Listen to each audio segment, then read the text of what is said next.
Alright drivers, thanks for tuning in.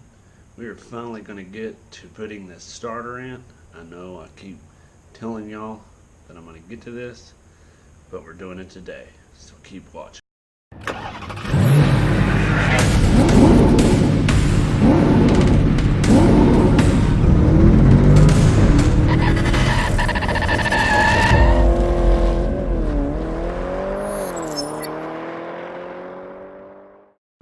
Alright, I pretty much saved y'all all the boring stuff, you know, the jacking up, getting it all ready and all that.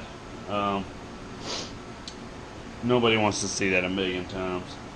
Everybody, not everybody, but mainly people that watch my channel probably know how to change a starter anyway. But I did go ahead and disconnect the batteries, or the battery, sorry, just because the wires that are connected down there, in case they touch while I'm taking them off, I don't get a nice little shock of 12 volts. So there ain't much to it here.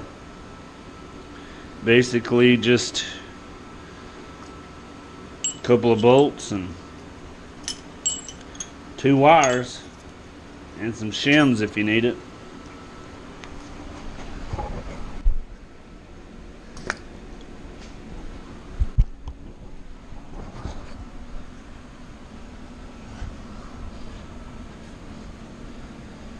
And as you can also see here, we definitely got an oil leak over here. It's got to be the dipstick, because that's the only thing on this side really that has oil, other than the pan, and it's not coming from the pan. So this is probably my white smoke problem, which you'll see that in a next coming video. So let's get to taking this starter out.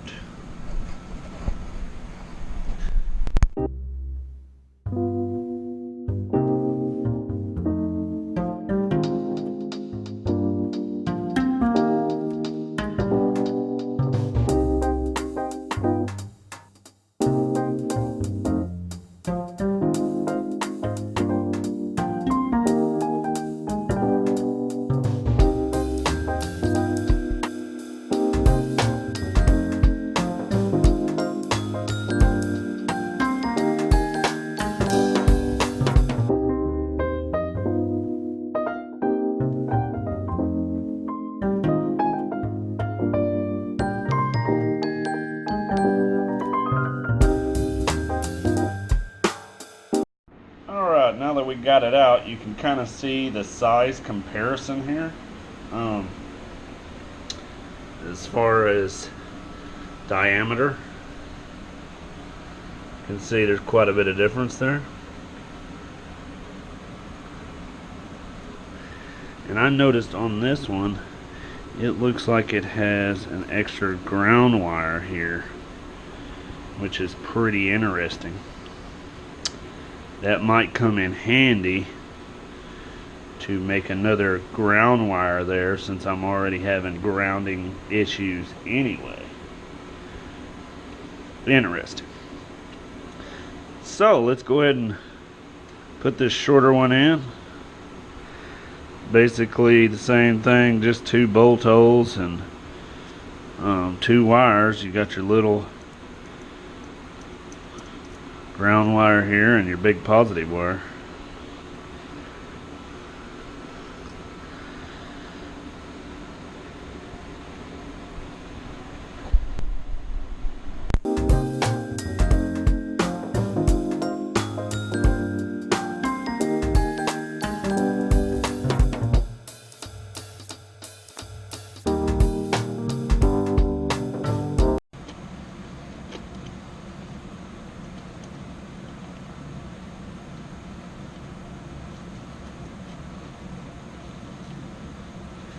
Found out it's easier to get the wires on there first, just keep them loose.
So we got the wire here, and the 2 bolts.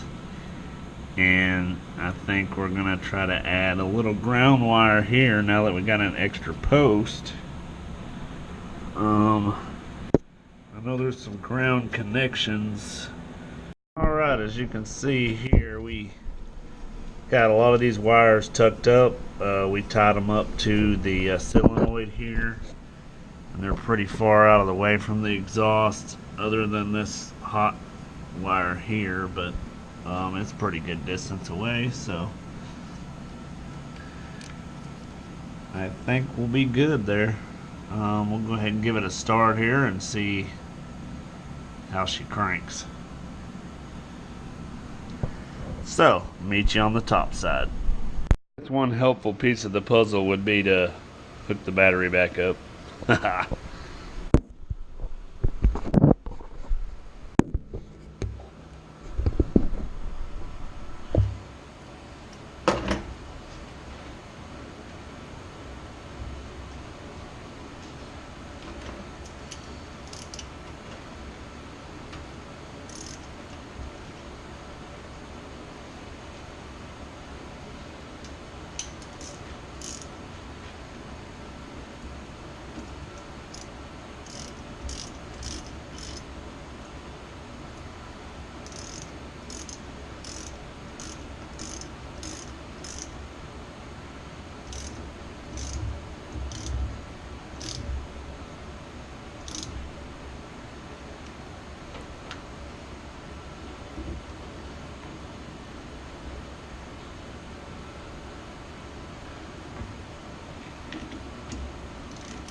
Man, did you hear how clear that was?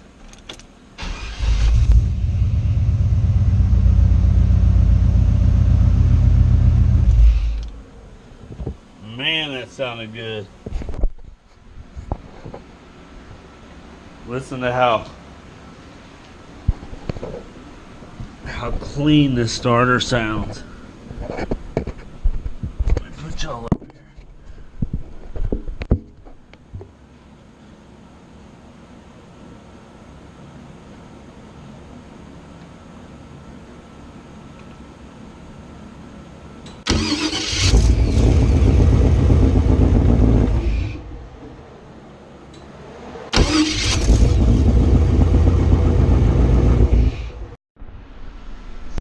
You can see that there with that new starter. That made a world of difference, because before, if you watch some of my past videos, you could hear me cranking it, you know, and it'd take a little bit. It almost sounded like it wasn't getting fuel, but it was really just the starter the whole time. This one sounds real nice and healthy. So yeah, that's pretty much it for the shorty starter. Hopefully that one being tucked back far enough away from the header, it won't be getting cooked like the factory one did. And I'll leave a description and the link below in the description for the eBay starter that I got. It's not very expensive, so, and it even comes with a warranty. So yeah, that's a pretty good deal. Works out pretty well. So that would probably do it for this video. Make sure and stay tuned for the next video, and we'll address the dipstick, and some other oil leaks that I know about with the sensor in the back. So thanks for watching. Thanks for tuning in, guys. Make sure and give it a thumbs up and subscribe. And until next time, keep it simple, keep it sweet. Love you guys.